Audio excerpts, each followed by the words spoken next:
बिस्मिल्लाहिर्रहमानिर्रहीम। आज बच्चों हमने चैप्टर नंबर 12 जो फर्स्ट ईयर का लास्ट चैप्टर है स्टार्ट करना है। इस चैप्टर में बेसिक्स ऑफ न्यूक्लियर फिजिक्स है कि न्यूक्लियर फिजिक्स में एंट्री कैसे मारनी। उसके बाद न्यूक्लियर फिजिक्स में जो पार्टिकल्स हमने आगे जाके स्टडी करने हैं उन पार्टिकल्स के मासेस, चार्जेस, उनकी नेचर, इसके बारे में थोड़ा सा स्टडी करना है। फिर एक इम्पॉर्टेंट चीज़ कि इस सिलेबस की न्यूक्लियर फिजिक्स में कहीं ज़्यादा एडवांस किस्म की चीज़ें जैसे फंडामेंटल फोर्सेस ऑफ नेचर और उनके बारे में एक डिटेल्ड टॉपिक है जो इस चैप्टर में मौजूद है। और इससे भी बढ़कर इस चैप्टर में एक पार्टिकल फिजिक्स के हवाले से एक पोर्शन ऐड किया गया है जो अब से पहले एटलीस्ट फर्स्ट ईयर में नहीं पढ़ाया गया कभी। सेकेंड ईयर में ये सिलेबस होता था लेकिन अब उसे किस में ऐड कर दिया गया है? First year. But it will be a lot of interesting for all of you कि इसमें आप फंडामेंटल फोर्सेस और फंडामेंटल पार्टिकल्स के साथ जो यूनिवर्स की सिमेट्री समझेंगे as a first year student, वो आप सब लोगों के लिए एक बड़ा ही ज़बरदस्त मशअले राह है इस यूनिवर्स की बेसिक अंडरस्टैंडिंग को जानने के लिए। What is a nuclear physics? Atomic theory confirm होती है। एटॉमिक थ्योरी नील बोहर के बाद, डेमोक्रिटस के बाद जितने भी साइंटिस्ट ने, जे थॉमसन इलेक्ट्रॉन डिस्कवर कर लेता है, रदरफोर्ड प्रोटॉन डिस्कवर कर लेता है, न्यूट्रॉन जेम्स चैडविक डिस्कवर कर लेता है। उसके बाद एटॉमिक मॉडल्स पेश किए जाते हैं। उन मॉडल्स में जो रदरफोर्ड का एक सोलर सिस्टम लाइक मॉडल है वो हमें सबसे आसान मॉडल लगता है समझने के लिए, गो कि वो एक्यूरेट मॉडल नहीं है। उसके बाद भी क्वांटम मैकेनिकल मॉडल मौजूद है, बट हम इस रदरफोर्ड मॉडल के ज़रिए समझते हैं कि जो न्यूक्लियर फिजिक्स है उसमें न्यूक्लियस एटम का मोस्ट डेंस और सेंट्रल पार्ट है। 99% of the mass of the nucleus comes, या 99% of the mass of the atom comes from the nucleus. इसमें दो बुनियादी पार्टिकल्स हैं जो अब बुनियादी नहीं है, प्रोटॉन और न्यूट्रॉन। माना जाता था कि ये इंडिविजुअल पार्टिकल्स हैं, ये किसी और चीज़ से मिलकर नहीं बने, बट रीसेंट स्टडीज़ ने ये वाले बखिए भी उधेड़ दिए हैं कि प्रोटॉन और न्यूट्रॉन भी फर्दर तीन ज़रात से मिलकर बने हैं। वो क्या है वो अगले लेक्चर्स में देखते हैं। अभी की बात क्या याद रखनी है? सेंट्रल है, मोस्ट डेंस पार्ट है। क्या कंटेन करता है? Proton, neutron. प्रोटॉन की तादाद को लेटर Z से और न्यूट्रॉन्स की तादाद को लेटर N से डिनोट कर देना आप लोगों ने। और अगर आपसे पूछा जाए क्या है न्यूक्लियस का मास, तो it will B Z plus N, protons plus neutron. So how you will represent a nucleus? Periodic table में 109 के करीब एलिमेंट्स मौजूद हैं। हर एलिमेंट का atomic number different, atomic mass different. तो हर एलिमेंट की आइडेंटिटी आपने कैसे रिप्रेजेंट करनी है? आपने ऐसे रिप्रेजेंट करनी है कि ये एलिमेंट का सिंबल, यहाँ लेफ्ट बॉटम पे उसका एटॉमिक नंबर ऑफ प्रोटॉन्स। याद रखना ये आइडेंटिटी चेंज करता है। अगर ये 1 है तो बात हाइड्रोजन की हो रही, अगर ये 2 है तो बात हीलियम की होने लग जाएगी। तो यहाँ पर Z की वैल्यू जो भी चेंज होती रहेगी वो एटॉमिक आइडेंटिटी को चेंज करती रहेगी। और ऊपर आपने N नंबर ऑफ न्यूट्रॉन्स नहीं लिखने होते, ऊपर मास नंबर लिखना होता है। यानी ये मास नंबर याद रखना सम ऑफ प्रोटॉन्स एंड न्यूट्रॉन्स होता है। नाउ फॉर एग्जांपल, एक एग्जांपल लेते हैं, यूरेनियम 92 238 की तरह रिप्रेजेंट होता है। अब इसमें प्रोटॉन्स की तादाद कितनी है? वाज़े नज़र आ रही है, कितनी है? 92। मास नंबर कितना है? 238। बट छुपी हुई बात कौन सी है? नंबर कैसे निकालने हैं? 238 में से 92 को माइनस कर दो, क्या आंसर आएगा? 146। तो इस एक एग्जाम्पल से दिमाग के सारे दरवाजे खोल लेना कि पूरे पीरियोडिक टेबल में आपको किसी भी एलिमेंट के number of protons, neutrons, mass number बताना हो तो that example will lead you towards the right answer. इसके बाद न्यूक्लियस में मौजूद number of protons, number of neutrons की तादाद में जो वेरिएशंस हैं उसकी बिना पर हम 3 तरह की प्रॉपर्टीज़ पढ़ते हैं, जिसमें से एक नाम तो अल मशहूर आप लोगों ने सुना हुआ है, isotopes. Isotopes are having same atomic number, different mass number. Example, protium, deuterium, tritium, very simple example. और इसी तरह बहुत से। अब पीरियोडिक टेबल में कुल एलिमेंट्स राउंड अबाउट कमोबेश करके 109 हम पढ़ते हैं। तो ये 109 डेफिनेट एलिमेंट्स हैं। लेकिन अगर इनके साथ आइसोटोप्स भी मिला लिए जाएं तो 1500 से ज़्यादा एलिमेंट्स बन जाते हैं। अगर सबके आइसोटोप्स भी इकट्ठे जोड़ लिए जाएं तो मोर देन 1500 ये तादाद चली जाती। What are isobars? Isobars are having same mass number different atomic number. जैसे कार्बन 6 14, नाइट्रोजन 7 14। अब ये कार्बन होता 612 है, बट ये कार्बन का आइसोटोप है। कार्बन 613 में भी होता है, 614 में भी होता है। नीचे एटॉमिक नंबर डिफरेंट है बट ऊपर एटॉमिक मास सेम है, तो ये क्या कहलाएंगे आपस में? आइसोबार्स। आइसोटोन्स, इनका सेम क्या होता है? इनका सेम होता है नंबर ऑफ न्यूट्रॉन्स। डिफरेंट क्या होता है? इनका ए भी डिफरेंट होता है, इनका जी भी डिफरेंट होता है। मैं इसी एग्जांपल को आगे लेकर चलता हूं। Carbon 6 14, nitrogen 7 15। ना तो इनका एटॉमिक नंबर सेम है, ना इनका मास नंबर सेम है, लेकिन अगर आप 14 में से 6 माइनस करो क्या जवाब आएगा? 15 में से 7 माइनस करो क्या जवाब आएगा? तो वो एलिमेंट्स जिनके नंबर ऑफ न्यूट्रॉन्स सेम होते हैं उनको हम क्या कहते हैं? आइसोटोन्स।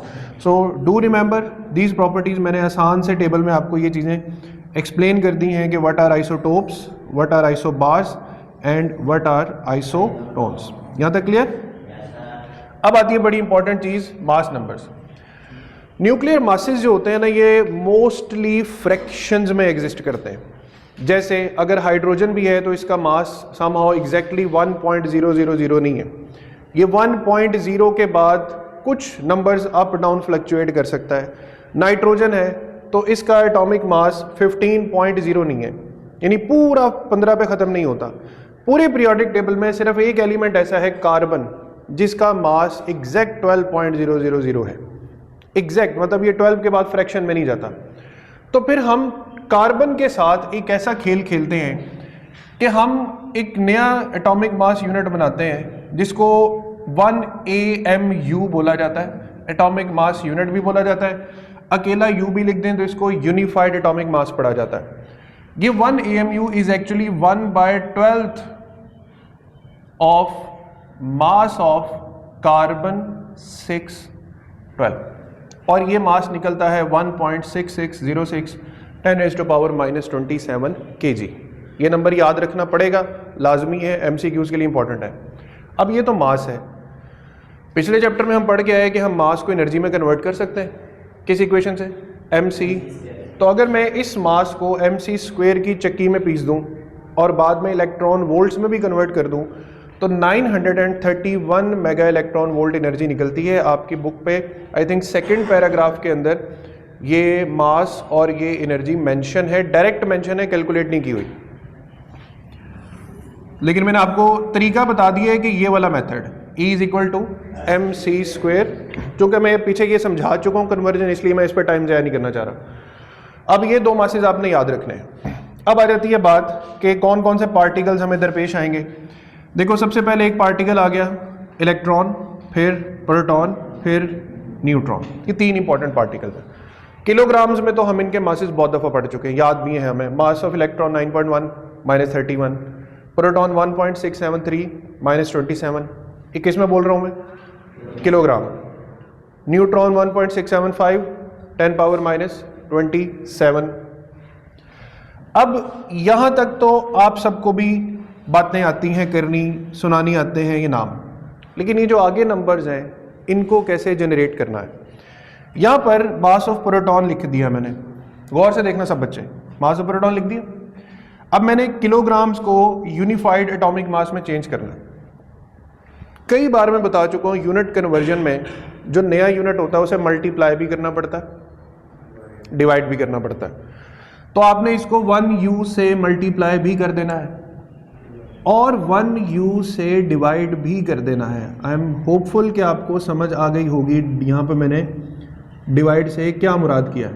1U की वैल्यू लिख दी मैंने। क्या क्या फ़ायदे हुए? किलोग्राम से किलोग्राम कैंसिल हुआ, ठीक है। -27 से माइनस, अब 673 और 6606 ये दो नंबर्स आपस में डिवाइड होने के लिए बच गए। इनको डिवाइड करें तो 1.007276 और 7 यूनिट आ गया यूनिफाइड एटॉमिक मास। तो प्रोटॉन का मास मैंने इस तरह लिखा है, तो फिर यकीनन मैंने इलेक्ट्रॉन का मास भी ऐसे ही लिखा हुआ और न्यूट्रॉन का मास भी इसी तरीके से लिखा हुआ। एक इंपॉर्टेंट चीज़ मैं यहाँ पे बता दूँ आपको, 1U कितनी एनर्जी के बराबर होता है? अब आसान सी बात बता रहा हूँ, ये इलेक्ट्रॉन 0.00055 क्या है? U। ये अभी मैंने क्या लिखा हुआ है? मास। क्या लिखा हुआ है? मास। लेकिन अगर मैं इस मास की एनर्जी कैलकुलेट करना चाहता हूँ, क्या कैलकुलेट करना चाहता हूँ, तो कोई लंबा चौड़ा प्रोसेस नहीं है। अब आपने सिर्फ 931 को इस नंबर से मल्टीप्लाई कर देना, सिर्फ किसको? 931 को इस नंबर से क्या कर देना है, तो आपको इलेक्ट्रॉन की रेस्ट मास एनर्जी मिल जाएगी 0.511 मेगा इलेक्ट्रॉन वोल्ट। इस नंबर को भी संभाल के रखना, आगे हमारा एक टॉपिक आएगा मैटर एंटी मैटर का, उसमें ये नंबर बार बार इस्तेमाल होगा। इलेक्ट्रॉन की रेस्ट मास एनर्जी कितने मेगा इलेक्ट्रॉन वोल्ट होती है? 0.511 मेगा इलेक्ट्रॉन वोल्ट। देखो 1.66 पे एनर्जी 931 है, ऐसे जाग रहे हैं ना सारे? 1.66 पे एनर्जी 931 है, 1.67 पे एनर्जी 931 से क्या होगी? ज्यादा ही होगी ना, 933, 34, 35 कुछ तो ऐसी ही होगी। और ये 1.67 के आगे 5 है, ये 3 है। ये भी बात याद रखना, न्यूट्रॉन प्रैक्टिकली प्रोटॉन से भी थोड़ा सा क्या होता है? हैवियर होता है। तो 931 से ग्रेटर नंबर में होगी एनर्जी ऑफ प्रोटॉन भी और एनर्जी ऑफ न्यूट्रॉन भी। ये तकरीबन 938 और 939 पे चली जाती है बात। तो इस तरीके से आप लोगों ने एक टेबल जनरेट कर लेना है पूरी इंफॉर्मेशन का, पार्टिकल, उसके किलोग्राम्स में मास, यूनिफाइड एटॉमिक मास, और एक चैलेंज मैं आपके लिए खुद छोड़ रहा हूँ कि आपने इनकी रेस्ट मास एनर्जीज को भी अंदर इंक्लूड करना है। और ये सारी चीज़ें ऑब्जेक्टिव हैं और ढेर लगा हुआ है एमसीक्यूज़ का, ये टेबल पूरे का पूरा एमसीक्यूज़ है। अब यहाँ पर आपका आइसोटोप्स, पार्टिकल्स, मासेस, आइडेंटिटी, ये सब चीज़ें जब कवर अप हो जाती हैं तो अब आपका एक बड़ा इंपॉर्टेंट टॉपिक शुरू होता है, fundamental forces of nature. Fundamental forces of nature. सबसे पहले इस टॉपिक की एक बेस को समझना है। देखो ये बोर्ड मार्कर, हमेशा इंसान जब से ज़मीन पर है उसने देखा कि वो किसी भी चीज़ को छोड़ता है तो वो ज़मीन की तरफ गिरने लग जाती है। इसको करते कराते गैलीलियो पे आके एक प्रॉपर नेम मिला ग्रेविटी का। क्या नाम मिला? और बाद में न्यूटन ने इसको एज अ फोर्स डिक्लेयर करके समझा दिया कि it is a fundamental force of nature that every mass of the universe attracts the other mass which is directly proportional to the product. Formula की तरफ नहीं जाते, हम सिर्फ नेचर को समझते हैं। अब इसका मतलब है कि इस यूनिवर्स में जहाँ भी दो मासेस मौजूद हैं, हम उनके दरमियान इस प्यार मोहब्बत को आराम से एक्सप्लेन कर सकते हैं कि every mass is attracting the other mass. So we are introduced with the force of gravity and we say that it acts on masses. All okay. अब एक दफ़ा ये हुआ कि इंसान हाथ में प्लास्टिक की कंघी लेके या लकड़ी से बनी कंघी लेके बालों में फैल रहा है, और फेरते फेरते उसने देखा कि जो कंघी और बाल है वो एक दूसरे की तरफ खींचना शुरू हो गए। अब थोड़ी देर पहले भी तो कंघी और मास आमने सामने थे ना, रगड़ने से पहले, फेरने से पहले, तब तो कंघी का और बालों का मास इतना सफिशिएंट नहीं बन रहा था कि कंघी की ग्रेविटी बालों को अपनी तरफ अट्रैक्ट कर सके या बालों की ग्रेविटी कंघी को अपनी तरफ अट्रैक्ट कर सके। फिर अचानक फेरने के बाद ऐसा क्या हुआ कि बाल उठ उठ के कंघी से चिपकना शुरू हो गए।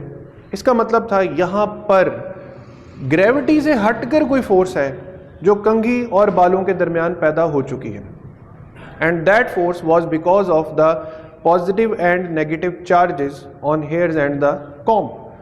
उस फोर्स को हमने नाम दिया इलेक्ट्रोमैग्नेटिक फोर्स का, विच एक्ट ऑन चार्जेस। फिर चार्जेस डिस्कवर हुए। ये सारी कहानी किसकी थी? चार्जेस की। एटम किसकी कहानी है? चार्जेस की। प्रोटॉन इलेक्ट्रॉन से क्यों जुड़ा हुआ है? चार्ज की वजह से। ये हो गया हमारे पास दूसरा इंट्रोडक्शन। इसी फोर्स को एक्सप्लोर करते करते हमें इसकी नेचर भी समझ आ गई।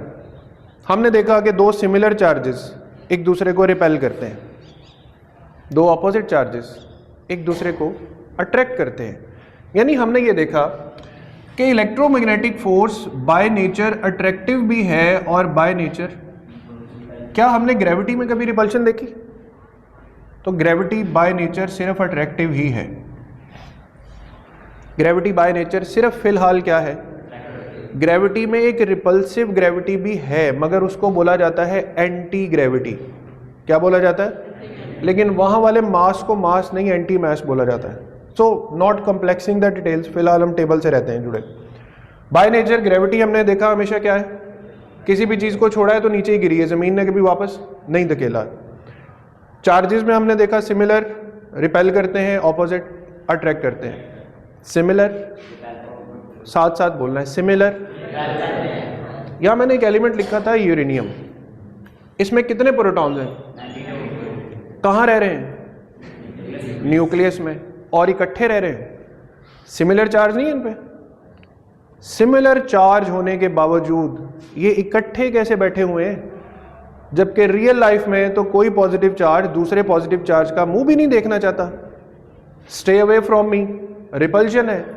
तो न्यूक्लियस में ये सब इकट्ठे महफिल सजा के क्यों बैठे हुए हैं? तो फिर वहां पर एंट्री पड़ती है एक और ताकत की, जिसको यूनिवर्स की सबसे ताकतवर फोर्स माना जाता है, स्ट्रॉन्ग न्यूक्लियर फोर्स। कौन सी ताकत माना जाता है? Strong nuclear force. अब स्ट्रॉन्ग न्यूक्लियर फोर्स किस पे एक्ट करती है? न्यूक्लियॉन्स पे। और स्ट्रॉन्ग न्यूक्लियर फोर्स के साथ एक और फोर्स भी है न्यूक्लियस में, उसे कहते हैं वीक न्यूक्लियर फोर्स। ये भी एक्ट किस पर करती है? न्यूक्लियॉन्स पे। सो पहली चीज तो हमने पूरी कर ली कि ये चार फोर्सेस किस किस पे एक्ट करती हैं। अजसाम है, मासेस हैं, अट्रैक्शन है। इन मासेस में इलेक्ट्रॉन, प्रोटॉन्स हैं, चार्जेस हैं, अट्रैक्ट भी करते हैं और रिपेल भी। न्यूक्लियस के अंदर इलेक्ट्रोमैग्नेटिक फोर्स दम तोड़ जाती है, नहीं चलती उसकी, वहां पे मनमानी नहीं चल रही, प्रोटॉन साथ रहते हुए रिपेल नहीं कर पा रहे, तो कोई और तगड़ा है उससे जो इनकी रिपल्शन पे भी हावी है, और उसका नाम क्या है? Strong nuclear force. किस पे एक्ट करती है? प्रोटॉन्स पे भी करती है, न्यूट्रॉन्स पे भी करती है, और इसी के साथ साथ न्यूक्लियॉन्स में एक वीक न्यूक्लियर फोर्स भी एक्ट करती। देखो, प्रोटॉन और न्यूट्रॉन्स को इकट्ठे जोड़कर बिठाना ये काम है किसका? लेकिन न्यूक्लियस के अंदर ही अंदर एक और प्रोसेस भी होता है, वो है रेडियो एक्टिविटी का। रेडियो एक्टिविटी में ये होता है कि प्रोटॉन अपने आप को न्यूट्रॉन में कन्वर्ट कर लेता है, बाज़ औक़ात न्यूट्रॉन अपने आप को प्रोटॉन में कन्वर्ट कर लेता है, और इसी तरह अल्फा और बीटा गैमा डिकेज का जन्म होता है। तो न्यूक्लियस के अंदर पार्टिकल्स की आइडेंटिटी चेंज करने का काम करती है वीक न्यूक्लियर फोर्स, और उनको इकट्ठा बिठा के रखने का काम करती है स्ट्रॉन्ग न्यूक्लियर फोर्स। ये बाय नेचर क्या है? अब इस पर मैं एक कंफ्यूजन दूर कर दूं आपकी। वीक न्यूक्लियर फोर्स और स्ट्रॉन्ग न्यूक्लियर फोर्स, इसके बारे में डिफरेंट कॉन्टेक्चुअल अप्रोच है। अगर आप अपनी बुक के साथ चलेंगे तो बुक में आपको सेकंड पैराग्राफ में एक लाइन मिलेगी कि there are very strong attractive forces in the nucleus. Second या थर्ड पैराग्राफ के स्टार्ट पे देखें, very strong attractive nuclear forces. Third paragraph में अट्रैक्टिव न्यूक्लियर फोर्सेस नजर आ गई। अब यहां पर सिर्फ अट्रैक्टिव का वर्ड लिखा हुआ है, जबकि अगर आप इंटरनेट पे सर्च आउट करें तो वीक न्यूक्लियर फोर्स के साथ भी अट्रैक्शन और रिपल्शन दोनों केसेस ऑब्जर्व किए गए हैं। स्ट्रॉन्ग न्यूक्लियर फोर्स के साथ भी अट्रैक्शन और रिपल्शन दोनों ऑब्जर्व किए गए हैं। यानी बाय थीम देखा जाए तो ग्रेविटी के अलावा बाकी तमाम तर फोर्सेस अट्रैक्टिव भी हैं और रिपल्सिव भी हैं। आपने बुक के कॉन्टेक्स्ट से जुड़े ज़रूर रहना है, बट लेटेस्ट बातों को भी ज़हन में रखना है कि ग्रेविटी के अलावा बाकी तमाम फोर्सेस अट्रैक्टिव भी हैं और रिपल्सिव भी हैं। अब आ जाती है बात रेंज की। भाई हद भी तो होती है ना। अब पंजाब पुलिस है तो उसकी रेंज पंजाब है, सिंध में जाके सिंध पुलिस काम करेगी। तो इन फोर्सेस की रेंज क्या है? अगर हम ग्रेविटी के फॉर्मूला पे गौर करें तो gravitational force inverse square law ओबे करती है ना। ये जीरो वहां होगी जहां आर इन्फिनिटी पुट किया जाएगा। आर इन्फिनिटी पुट करेंगे तो फोर्स का आंसर क्या आएगा? तो what is the range of gravity? तो कूलम लॉ में भी तो इनवर्स स्क्वायर लॉ ऑफ ए होता है, Q1 Q2 over are square. तो इसका मतलब है कि ये दोनों फोर्सेस जो हैं ये इनफाइनाइट रेंज में, आसान सा जुमला बोलूंगा, ये दोनों लॉन्ग रेंज फोर्सेस हैं। कौन सी फोर्सेस हैं? अब आती है बात वीक और स्ट्रॉन्ग की। भाई इनकी तो सरहद ही न्यूक्लियस के अंदर अंदर है, और न्यूक्लियस बेचारे का अपना साइज ही 10⁻⁻15 मीटर है। तो पहली बात तो न्यूक्लियस इनकी बाउंड्री डिफाइन कर देता है कि ये 10⁻⁻15 से बाहर नहीं है। अब आपकी बुक पे एक टेबल बना हुआ है, आप पूरा टॉपिक पढ़ेंगे, टेबल पढ़ लें, एक बराबर है। उस टेबल में इसी तरीके से चीज़ों को आइडेंटिफाई किया हुआ है। अब देखो range of weak nuclear force क्या लिखी हुई है, 10⁻⁻18 मीटर के लगभग इसकी रेंज है। और अगर स्ट्रॉन्ग न्यूक्लियर फोर्स की देखें तो 10⁻⁻15 मीटर्स की रेंज में। ग्रेटर देन मतलब ग्रेटर देन या लेस देन है, लेस देन ऐसे लिखा हो, ठीक है ना, मतलब less than 10⁻⁻18 meter and less than 10⁻, यानी इसने पूरे न्यूक्लियस को कवर अप करना है और इसने एक एक पार्टिकल को कवर करना है, या एक्टिंग ऑन प्रोटॉन या एक्टिंग ऑन न्यूट्रॉन। अब आ जाती है बात स्ट्रेंथ की। ये जो स्ट्रेंथ का चार्ट है, इधर ध्यान पूरा रखना है, स्ट्रेंथ का चार्ट कंपैरेटिव है। कैसे कंपैरेटिव है? वो कहता है कि फर्ज कर लो कि स्ट्रॉन्ग न्यूक्लियर फोर्स की ताकत अगर 1 मान ली जाए, गौर से बात सुनना, ये कंपैरिजन चार्ट है, बगैर समझे नहीं समझ आएगा। अगर स्ट्रॉन्ग न्यूक्लियर फोर्स की ताकत को क्या मान लिया जाए, 1, तो इसके मुकाबले में ग्रेविटी इतनी वीक फोर्स है, यानी अगर स्ट्रॉन्ग न्यूक्लियर फोर्स की ताकत का मैग्नीट्यूड 1 माना जाए तो उसी सेम टाइम पे सेम कंडीशन में ग्रेविटी की स्ट्रेंथ क्या है, 10⁻⁻38। इसको कन्वर्सली भी समझ सकते हैं, अगर ग्रेविटी की ताकत को 1 मान लिया जाए तो फिर स्ट्रॉन्ग न्यूक्लियर फोर्स की ताकत 10⁻+38 है। ये ज्यादा अच्छा है समझने में। अगर ये स्ट्रेंथ 1 है तो इलेक्ट्रोमैग्नेटिक फोर्स की स्ट्रेंथ देखो टेबल पे क्या लिखी हुई है,